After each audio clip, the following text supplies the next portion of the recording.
Welcome back, everybody, to another episode of Let's Be Real. I'm laughing because Sherry just put on a cheesy smile right when we were like, and action. I was like, oh, here we go. Okay. Well, speaking of which, I'm Tara. And I'm Sherry. And welcome back, guys. We're going to talk about some more demystification of what we do, something you may have asked your therapist for in the past for our clients and regular folk that listen to us. And then maybe for the therapists or mental health professionals that follow and listen, this might give you some insight as to what's going on. Mm-hmm. Maybe not in terms of like current events. I'm not up to date on that kind of stuff, but like something else that we do behind the scenes that typically doesn't happen in session. Exactly. Or maybe not your session. So demystifying the letters that we get to write as licensed people. Get to. I like how you said that. Get to. Yeah. Because I am a little frustrated with letters. Not all of them, but most of them, because I don't like, I guess I'm already jumping to like my end conclusion. I don't like being a gatekeeper for these kinds of things. I think it's really inappropriate for me to quote unquote give permission for my client to do or have access to these things. Agreed. And I guess it depends on what we're granting, quote unquote, right?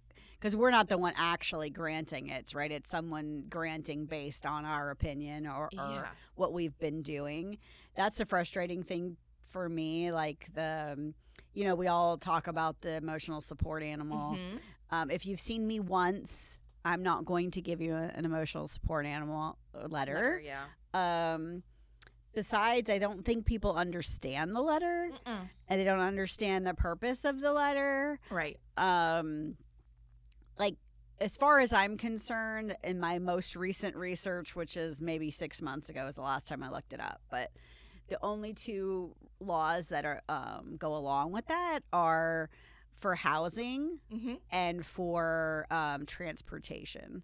No longer air travel, though. Oh, good. Okay. Well, because they're not requiring it, or because it's service animals only. Service animals only. I believe. I don't know if that's legal, like if that's in law. Right. But I understand. It makes sense, though, just because it gets out of control. Like, at what point do we say people abuse it? Because there's a fine line between I'm going to be anxious if my dog is not with me versus I'm going to be anxious and my dog really stops me from being anxious. Thank you. There's a difference, right?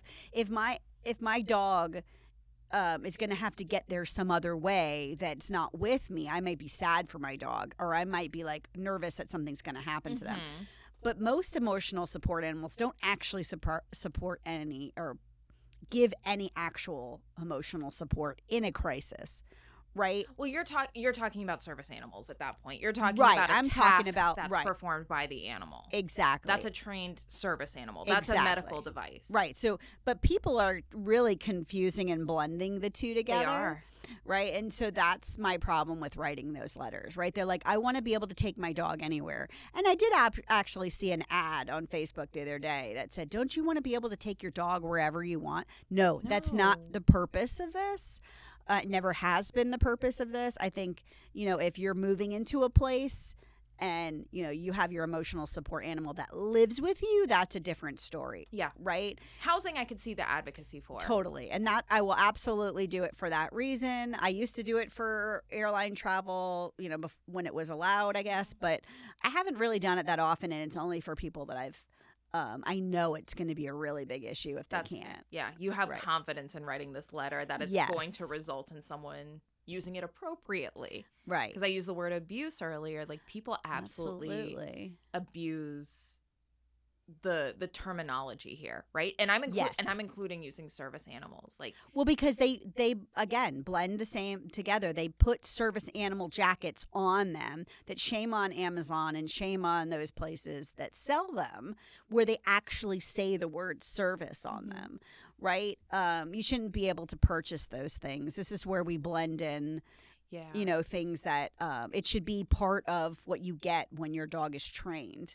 I see what you're saying, because there's actually, ironically, more regulation on emotional support animals than service animals.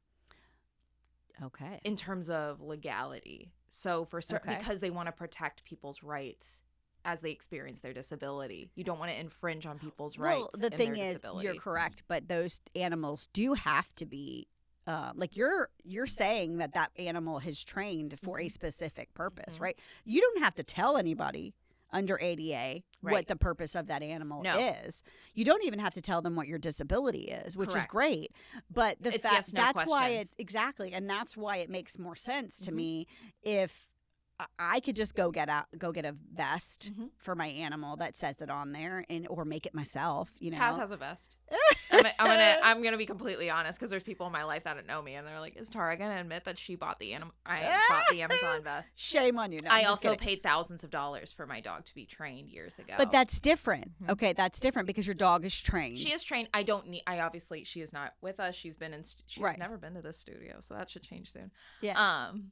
Very well, but that's the thing is she's been trained, and she does have a task that she performs. Okay. If for whatever reason I do not require a service animal. I want to be completely blunt. Right. I do not abuse this. She's been to one Publix one time, and I absolutely was that person. Now, I'll take, please sound off in the comments, because I'll take the heat. But I also felt really weird about doing it. I instantly was like, true imposter syndrome, where I was the imposter. Like this was not appropriate. You're being honest. See, that we're talking about personal responsibility on a regular, right? Yeah, no, I definitely. Otherwise, there's no reason for having my signature on it anymore if we're going to use it for whatever we want, right? And honestly, I can't sign anything for a service animal. So no, we're not the people for that. Right, we're not the people for that. So, and I have had clients. Well, I had one in particular that was actually attacked with his seeing eye dog. For his seeing, because he had his dog with him. It was very clear. It, had the real harness and everything, and he was definitely blind and attacked for that animal by a police officer and a bouncer. Yeah, it was really ugly. Sherry. So so when we talk about letters, that's a letter I did have to write about, and that's where I was okay with giving my notes, because that's social work advocacy, right there. Well, it showed clearly from the beginning that we were working on one thing, and it went into a complete other direction. Of every session being, or for a good portion of time being, about that severe trauma. Oh my God. So I mean, and those are letters, that I will write for an attorney, or so that goes into another letter, right? But that was specifically because he was abused because of his animal, and the animal itself suffered as well. Not a physically attacked, but the trauma of it. The dog was in a rough stage for a long time witnessing that. Oh my gosh. Yeah, so, I can imagine that affects your seeing eye dog's ability to perform their tasks. Right. This was a real dog trained by people who train dogs for the CIA, for the not the CIA, I'm sorry, the Secret Service. Okay. For different agencies. Wow. So this dog was real real deal. That's her only purpose. I mean, not her only purpose. She's an amazing dog. So she comes in. She gets to be a good girl too. She's a very good girl. Yeah. She's gets to lay on my couch during sessions. Oh yeah. She's living a good life. Yeah. And Sherry and I are absolutely dog lovers, animal lovers. I am an advocate for people having animals for emotional support, because they do that, but for the right reasons, right? Don't bastardize the whole thing, which is what we love to do. Yeah. We like to take one thing and run with it. Well, this is why we can't have nice things anymore. That's right, damn it. That's what I tell my children. And I'm a part of that I was a part of that problem. So exactly, shining that light. But I can't have nice things. I can't have nice things. It's my fault that they've got the big signs at Publix that say service. It says only a miniature horse and a dog, right, for service animals. For service animals. Yeah, I'm joking. Seen too many miniature horses in Publix. Have you? No. I haven't. Okay, good. I haven't. I don't think. Well, they're welcome apparently if you're a service animal. They are. Yeah. They can learn tasks. No, the people. It wasn't Taz and I at Publix that put those signs up. It's people. No, I want to be very clear about who it was. Uh-oh. It's people who put their Yorkies in the baskets of their Publix carts. Right. And I'm sorry, but you know what? Sometimes your Yorkie may piss or shit in the grocery store. Excuse me. They do, right? I've seen it happen in Home Depot. I've seen it happen in Publix. I mean, Home Depot, pet supermarket. You can bring your dogs in Home Depot. Pet supermarket, I've seen it, but that's what happens there, right? Yeah. I mean, that's what they're there for, or any other pet store. But in the grocery store? Yeah, no, that's a bad idea. That's a bad idea. That's a bad idea. Right, in a clothing store, people are allergic to animals. Like, oh, clothing store's a bad idea. You got the fibers and all of it. I mean, so I don't know. People, let's just have some common sense. Your dog wants to be at home. Your dog likes it at home. Your dog really doesn't want to be in the car. Your dog gets to go on the couch you told them not to go on. Your dog gets to like have some peace and quiet for a second. I can tell when Taz has had enough of me and my partner being at home. Oh. We get ready to go and she's like, all right, I'm excited to go outside and pee and get my cookie. You guys going soon? So I can get on the couch. She's not allowed on the couch when I'm home. Ooh, okay. She finds her way. There you go. She's like, I've been waiting. She's like, so you guys can go, and I can go have my fat little nap over here. So what other letters do you end up having to write? So I also write gender affirming letters. Okay. So letters to insurance and surgeons and medical providers that I have clients who are mentally sound and able to advocate for themselves and get like top or bottom surgery. Okay. Another letter I hate writing, not because I don't support it, but because I have no business telling my client what medical procedures they can and can't. I do not see acute mental health. Right. I do not see people who are actively psychotic, actively suicidal. I guess that's when you get to say they are not. So I guess they're not actively that way. So I guess that's the... I look forward to not writing those letters anymore, where my clients have full self-advocacy and they have their voice. I look forward to that too. Unfortunately, there's a lot of states that are cutting that out, right? So we're in a really rough time period right now. We're in a lot of different things. Yeah, I know. 6-week abortion ban started today. Oh, it did. Oh my gosh, I was wondering what day it was going to actually start. So we're in a hot mess.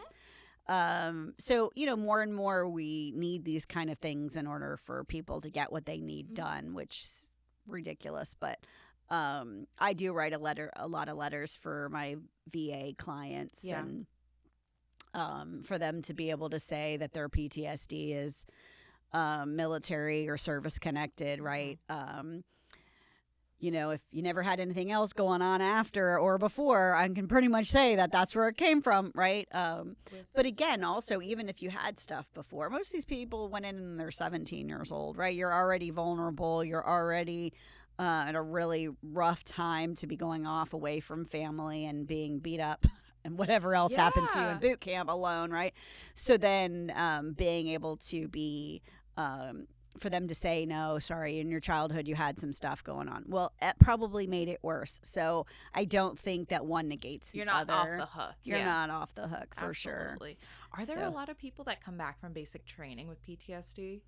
Yes. That's what I've heard. Yeah. Which is really frightening. Well, this is the thing is you have people who are going in as, again, a lot of times 17 to 25, right? Somewhere in that range, which 25 you're kind of older, but you're going in, their sole job is to break you down and turn them into somebody who can withstand the tortures of war, right? Of I have to be on high alert. I have to learn how to stay up for hours at a time. I have to be like everything has to be a certain way. Yes, sir. No, sir. Like everything has to be just right. And just the idea of getting out of the military after being in that, even if you never went to war, that's a huge transition. So I think the transition alone should be back to civilian life. Yes, it's very hard because a lot of their skills don't translate to civilian jobs, right? So you're trying to put the two together, and the social isolation of my buddies from war or from just the military in general are all over the world, and they're not with you, and now you're trying to start all over again. And so that piece alone, they should just automatically, if you're in, when you get out, you get some kind of disability automatically, because it's an odd. I mean, everybody should get PTSD when you walk out the door. Oh my god. You just get whether you suffer honestly or not, but you get the benefits that come, like the literal benefits of being somewhat taken care of. Right. But I mean, sometimes they'll just be like kick you in the butt and see you 50 years from now when it finally hits you. Because I have a lot of people who it didn't hit them really until like 30 years later, once you're settled out of drinking every day, So God, yeah. So those are fun letters. Oh my God. Yeah, I can only imagine. Right. And I mean, I guess for that there might be a bit more. I won't use the word joy, but willingness and enthusiasm to get those letters back to the VA of, nope, I'm validating that this is the experience that is the root cause and trigger for my client's PTSD. True. Well, and sometimes it's really hard, though, because then you have ones that really want you to write a letter, and you're like, that may not I be would true. really not like to do that, because I really think that you're not as bad off as you'd like to present. So that's really a difficult thing to say to them. Like, okay, so yeah, I could see where you would say that, but you're not at a stage, and I don't think you ever have been, that I can see. And again, if there was a point when they were, and they were seen by someone else, then that person should write the letter. Absolutely. And well, and this is kind of to your point of giving more of a blanket foundation of support. Right. And that's you experience training, you experience time. In service. Right. And there should be some acknowledgement to that this was, we broke you down and turned you into something that we can't turn you back to what you were before. Right. Something more than 15% off at Denny's or whatever the fuck they get. Right. Exactly. It's a slap in the face. Right. For the shit that our troops go through and our veterans. But yeah, so gender affirming care, VA care, all require to some degree require documentation on our part. Right. Letters that validate symptoms, or in my case, lack of symptoms, that they're able to proceed with a procedure. That was a weird phrase to say, proceed with a procedure. Move forward. And another letter that I mentioned to you before we started recording that neither of us have experience with but are aware that they exist, so I think we want to touch on it just to theorize on it, I suppose. Okay. Is body dysmorphia letters. Oh, I've never had to write one. I have a client that's discussed it with me, but we haven't gotten to that point where she's looking for the letter, right? Yeah. But we're not in Miami proper, right? So we don't have a lot of people seeking out like plastic surgery. I mean, I certainly have clients that engage in fillers or maybe have had procedures that are considered plastic surgery and cosmetic or elective. But their surgeons, at least not while they were working with me, required any kind of validation that, their nose does look this way, or like my client didn't need to be convinced that it's not, quote unquote, that bad. Right, exactly. Yeah, I mean, I do have a couple clients that they say, well, it's past the age where I should just get one, so I'm going to do it. And I'm like, oh, okay, but you look just fine. But nobody's asking me for a letter, so, do what you want, Right. And I don't think, again, same principle with what I was talking about with top and bottom surgery. I don't want to give permission to my clients. I do not see clients who are in acute mental health crisis. Agreed. They do not need my permission to do anything. Right. They're not, they're not seeing things that aren't there that other people don't see. Now, body dysmorphia is certainly something that could come into my office. For sure. Definitely. Yeah. That doesn't have to be acute psychosis. That doesn't have to be any of those things. And if someone wanted to present disordered eating or body dysmorphia or any of these things, and then also presented me with the opportunity for them to get plastic surgery, I would explore that. I would say, I would figure out, okay, so what does that look like, and what do I need, what's the purpose of this letter, a really understanding of maybe I'm not the right person, or maybe I am the right person to say this. It really just depends. Right. So I've been requested letters from attorneys and all kinds of things. And a lot of times, depending upon what it is we're trying to deal with, I will just say this person is being seen for this diagnosis and that, and that's it, right?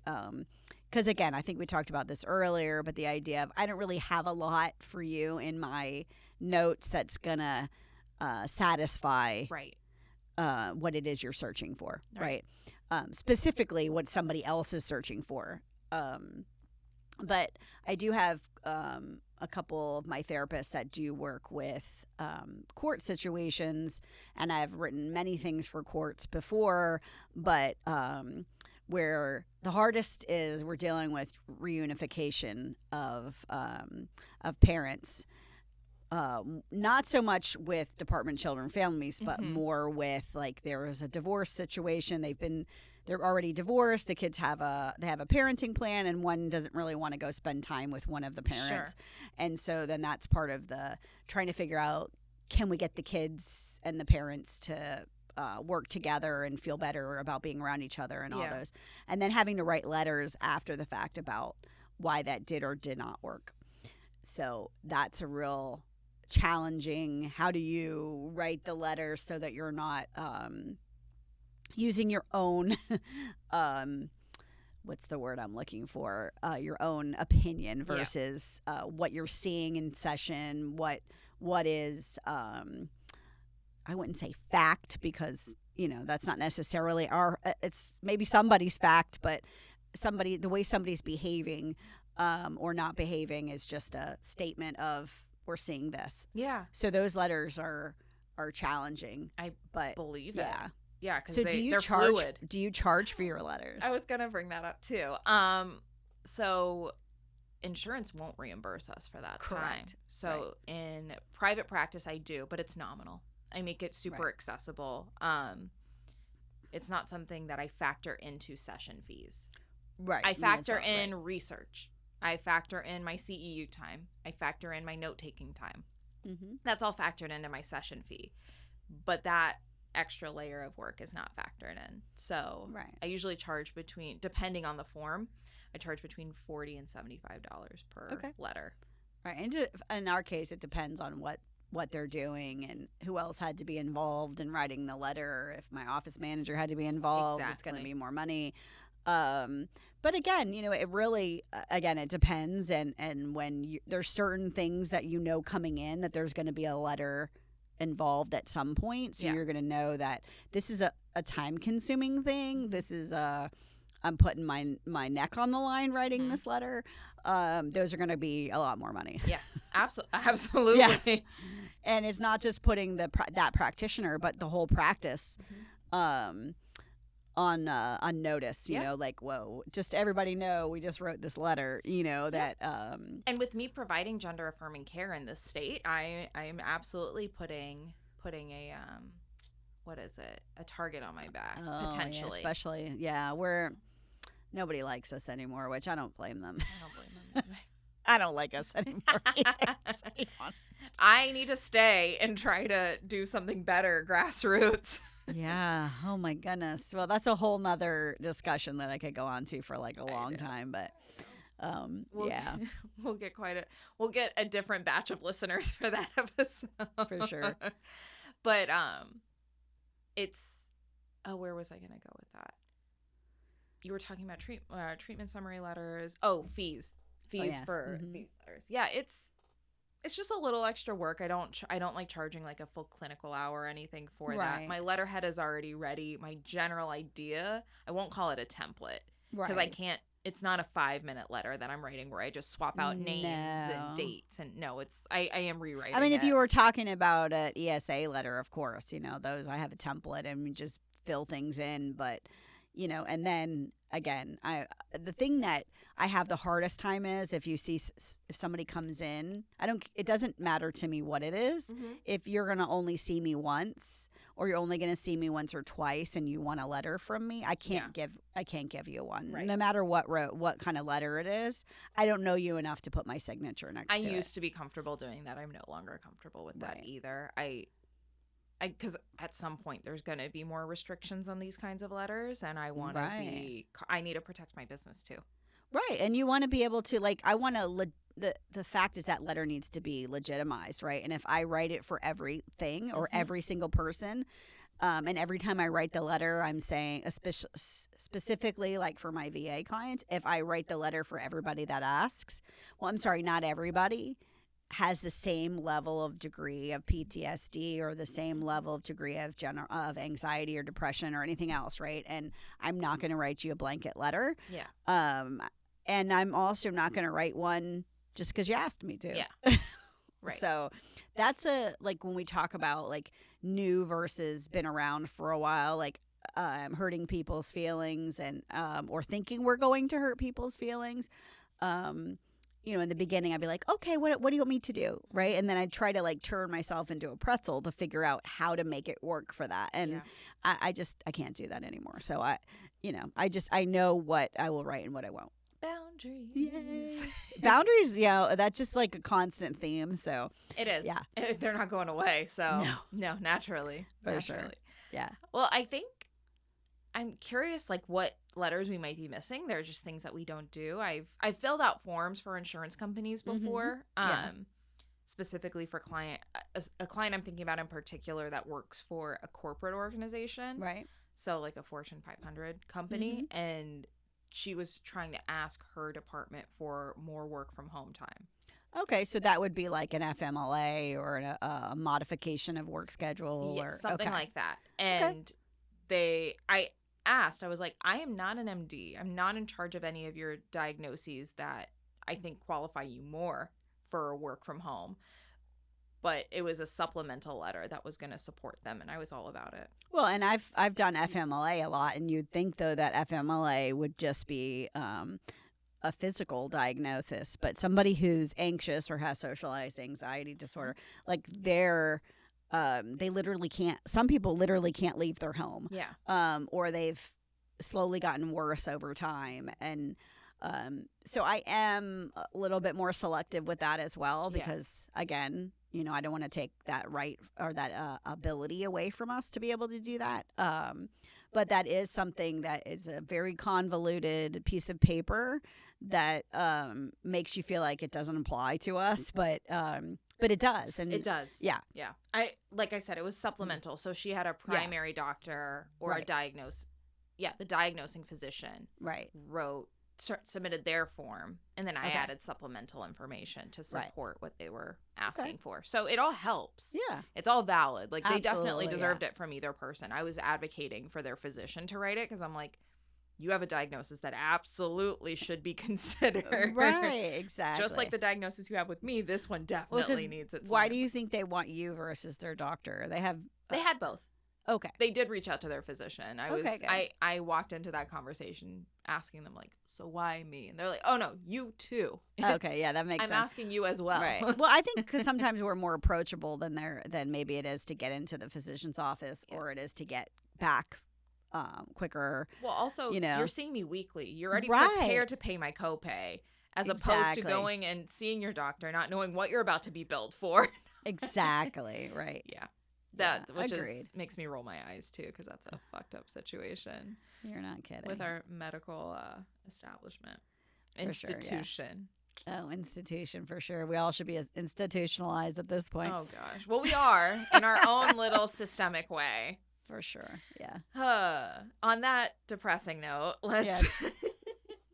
So, any curiosities that you guys had about letters or notes? Yeah. If you've ever asked for one from your therapist and they rejected it, maybe something that Sherry and I said resonated with why they may have. Right, exactly. Maybe you away. Just, we think we are not doing well at something, but when you look at the spectrum of it or the severity levels, maybe for you, you're not what I would consider enough to say, okay, you haven't given me enough information.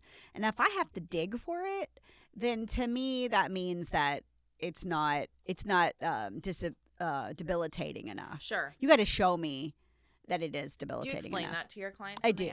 Okay. I do. I mean, I'm not going to say, okay, give me all the down and dirty, ugly so that I can make some shit up, right? Yeah. I'm not going to say that. But, sometimes I'm like, all right, a little bit more than this, right? Come on, work with me, So, again, I want to be able to write it knowing that I'm telling the truth. Yeah. Exactly. So exactly. And then I'll also note that when I write letters for top surgery for my trans clients, I usually make it somewhat collaborative. Right. Because those letters tend to be rejected. Yeah. And so for whatever reason, if I didn't, there is a standardization for those letters called WPATH. Okay. So I try to follow that. But for whatever reason, these things can get rejected at any time, just like billing codes get rejected all the time in our doctor's office. Yeah. Offices. So I usually try to make it collaborative. So I'm like, do you feel like I'm sharing too much? Because everything is editable except for these 3 or 4 things. Do you feel like I'm saying too much? Do you like this wording or that wording? Right. Because if they could write it, they would, but they can't. So I'm there to support that as well. And then I have a client that was like, just write it, send it to me, whatever. And I'm like, if it gets rejected, I don't charge you again. but I will charge you a little bit to revise it. And they're like, it's fine. We're going to make it work. I need this. Right. Absolutely. Exactly. Well, yeah. And I think that's the piece I have for some of my VA clients sat down and said, okay, so I need you to tell me specifics that I'm able to put in this so I can show that this is not something that it's a 40-year later comeback, right? And it could be, but I think that this is why you were denied before, because not enough information was given. And again, records are lost all the time in the military. Well, a lot of places, but you know, again, all of a sudden some buildings burn down. You know, that's how it works. But anyway, so it's fun to write them at some point, and sometimes I absolutely can't stand them. It really just depends on what it is. Yeah. Oh, and then I said we were going to wrap up, but this is definitely an important piece to bring up. I guess we can call them like letter mills. Like the doctor, the ESA letter mills. You can go online and pay like $150, $200, and someone will just churn out this letter for you. Oh yeah, those are scams. They're unethical. They are highly problematic. Right. Well, you know, and that's the thing. I think that's why they've gotten rid of a lot of these other things, and why people like Publix or places like Publix are putting those signs up, right? Because we know. I mean, come on. If your dog is running around like a maniac in the store, or barking at everything that comes near it, this animal is not supportive to anybody. It's causing problems. And just because you have a letter, first of all, Publix doesn't have to recognize that. Your doctor's office doesn't. If your doctor has to tell you to put a muzzle on your dog, then you should not be in there. Right. I've had clients that have come in my office and they have a muzzle on, and I'm like, whoa, okay, what's the reason for the muzzle? What's going on with this dog, right? And you know, when they're barking at everything, I'm sorry, you're gonna have to you're gonna have to leave your dog at home next time. Yep. So, you know, I'm not putting everybody else in my office in danger because of that. Right. And we're very animal friendly in my office. Absolutely. I have a dog. We have a dog in the office. Yeah, you right? have an office mascot. Yeah, exactly. She wears dresses. And we love her, but we love her. We don't want her to be put in danger either, right? So exactly. Yeah. And if you have an emotional support animal and you're getting around, like myself, I have gotten around it before. If Taz was to act out of character and start like freaking out in the freezer aisle at Publix, I have a responsibility not only to the public but also to my dog to get them out of there. Absolutely. Your dogs don't bark because they're like they're happy, passively happy and content, right? No. They might be excited about something. Yeah, that's different. But you know your dog's difference. But an excited dog is not appropriate to have in public spaces that aren't designed for dogs. Exactly. Right. So it's like if Taz was acting out of character, or if your office mascot was acting out of character, it would be in their best interest too to be like, let's get you out of this overstimulating environment. Exactly. So it's still about your animal. Right. And I think it has to do with what's your reason for getting, like, whatever letter we're writing, right? What is it? What's the reason we're writing it? What's the benefit you're trying to get? What's the because there are a lot of people, forgive me, and this is South Florida, but there's a lot of entitled people. Oh, all you have to do is go to the Palm Beach airport. How many dogs? There's more dogs than people at that fucking airport. Totally. I mean, like, come on. I'm so over entitled people. I can't even stand it. But it's like, and it's not even just about dogs. It's like, oh, well, I think I deserve this. Well, why? Why do you deserve anything more than the other person? Right? And I don't write the letters just because someone's a veteran. It's not that they deserve it. It's that, you know, they went through hell or whatever it is. This not isn't just extra. This isn't a bonus. Right. Like, they're working on deficiency. Exactly. But if I see, you know, there are a lot of people that will say, you know, I'm owed this. No. That's not why we're doing this. We're saying this because, you know, when they treat you, when you go into the military, you are considered a military property, right? If you get a sunburn, you're in trouble, right? So because you have damaged military property. So, which I've heard from a lot of my clients. So I'm sure someone will tell me I'm wrong, but I have had a lot of people tell me that. So to that point, like if you get hurt when you're on leave, and you know, you get in trouble because of those things, right? Crazy. They've put a lot of money into training you. They put a lot of money into this. So, okay, so when your product gets recalled because something's damaged, you better take care of it, right? We should have an episode talking about veteran care and Oh, I might never be able to see another veteran client again. Sorry. No, I think they'll appreciate what you have to say. No, I mean the VA themselves. We'll figure it out. Yeah. They'll get over it. Who else are they gonna hire? True. They're taking it all away anyway. Community care is a hot mess right now. So anyway, that's another story. We'll save that for a day we can mentally warm up for it. For sure. Because I need to mentally warm up for that. I'm very disturbed. Yes. Feel like wrapping there? For sure. That sounds good.